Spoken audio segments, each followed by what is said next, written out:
What do we mean by human variation?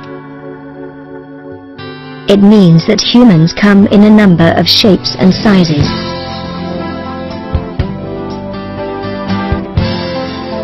Anthropologists have abandoned the race concept as being of no utility in understanding human biological variation. They find it more productive to study the distribution and significance of single, specific, genetically based characteristics, and continuous traits related to adaptation. Human physical characteristics vary in clines. That is, genetically inherited traits most often change gradually in frequency from one geographic area to another. Gradual changes in gene frequency from one region to another are mainly due to the simple fact that humans tend to find mates among people who live near them. Clinal variation doesn't explain everything, however. Some characteristics don't vary in clines. They are partly discontinuous. On this map, there are some isolated pockets with a high frequency of people with red hair. This can be the result of groups migrating into a new area. It can also occur when there are closed breeding groups that select mates based on a trait like red hair. Most of the phenotypical variation we see is the result of natural selection. Skin color is a good example. Skin color depends on several factors: transparency or thickness of the skin, carotene, reflected color from blood vessels, and melanin, a pigment in the skin's outer layer. People who have lived in tropical areas for many thousands of years, near the equator where the ultraviolet rays of the sun are strongest, tend to have the darkest skin. The melanin prevents harmful UV rays from harming the skin and causing cancer. Exposure to the sun increases melanin production, making the skin darker. People whose ancestors have lived in northern latitudes for many generations have lighter skin. Sunlight is essential for the formation of vitamin D, which balances calcium. It is most likely that our ancestors had dark skin because it is so adaptive in tropical areas. Lighter skin is a recent development. Today, we have cultural adaptations, so we don't have to wait for natural selection. Light-skinned people living in the tropics can wear sunscreen. Dark-skinned people in northern latitudes can take vitamin D supplements. Culture has rendered skin color irrelevant from a biological perspective. With time and effort, skin color may eventually lose its social significance.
All have imagination. It lets us be creative and envision life in a new way. But did you know that there is something called the sociological imagination? In sociology, to understand one's own self, we must understand the relationship between self and society. The concept of the sociological imagination was presented in 1959 by C. Wright Mills in his famous book of the same title, where he states, "The sociological imagination enables us to grasp history and biography and the relations between the two within society. That is its task and its promise." The concept is to understand the distinction between a person's troubles and public issues.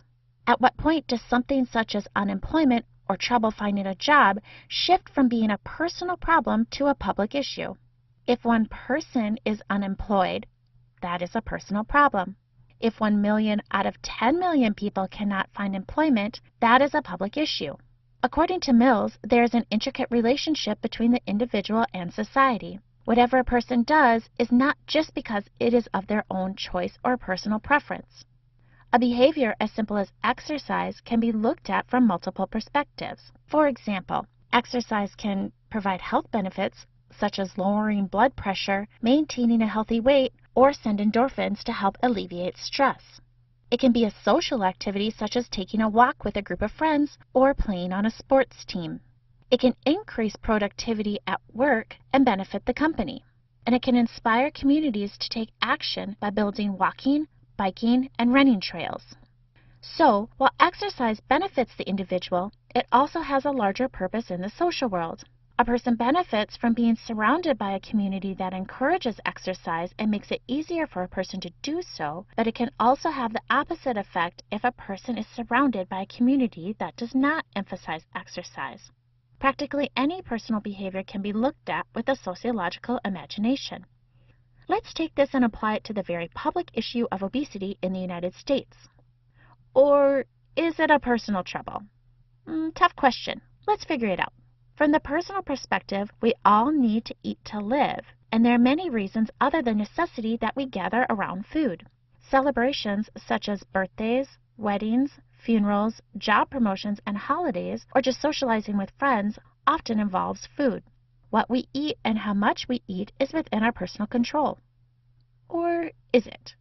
Let's say a person belongs to a family that often gets together for large gatherings. At these gatherings, there are often lots of burgers, chips, cookies, and desserts. Choices are limited for low-fat or healthy options. After eating, the family gathers around a fire, and not much is done in the way of activities such as walking, running, or even a family-friendly game of football. Over time, one realizes that these gatherings are contributing to their growing waistline. Well, we can say that this is a personal trouble. That person is making a conscious choice on what they put into their body and are in control of what they eat. While this may be true to some extent, is it all within a person's control? Our behavior is influenced by others, and in cases such as family gatherings, how might the family react if one chooses not to eat what others are eating? Social acceptance is important, even among our family. We also tend to like similar foods of the people around us. So we could say that we all make personal choices and are responsible for our own behavior, but what we eat and how we spend our time does not happen in a vacuum. Not that we blame family for choices, but that choices are influenced by the people around us. Let's take this a step further and ask ourselves what else may influence a person becoming obese, and when does a personal problem turn into a larger social issue? According to the Center for Disease Control, approximately 35% of the United States adult population is considered obese. That percentage bumps up to 69% when we consider all adults who are also overweight. Social structures that contribute to obesity include food deserts, which are areas of the United States that do not have access to healthy, whole, and fresh foods and can be found in both urban and rural areas. These are places where it is difficult to grow healthy food locally, and there is little to no access to local markets that would carry such items. Then there are government subsidies. Research shows that less than 1% of subsidies by the United States government goes towards the production of fresh fruits and vegetables, while the majority of the subsidies are given for meat, dairy, and grain production. This means that prices of healthy foods are significantly more expensive than the prices of unhealthy foods. We are also biologically driven to get the biggest energy bang for our buck. So if we have $5 in our pockets and are hungry, we are more likely going to purchase $5 in fast food rather than $5 for a bag of apples. While these are not the only social structures that contribute to obesity as a social problem, they give a clear picture of how society contributes to this. And of course, this creates more social issues. Currently, we spend approximately $147 billion on illnesses and diseases related to obesity. This creates even more issues when the cost of health care and health insurance increases because of obesity-related illness and disease. So we can say that society influences a person's behavior, and that person's behavior contributes to a social issue. What is another issue that you have typically described as a personal trouble that also has social factors that contribute to it? How do social structures such as government, economy, education, and religion contribute to social problems? And how does the sociological imagination help us examine human behavior?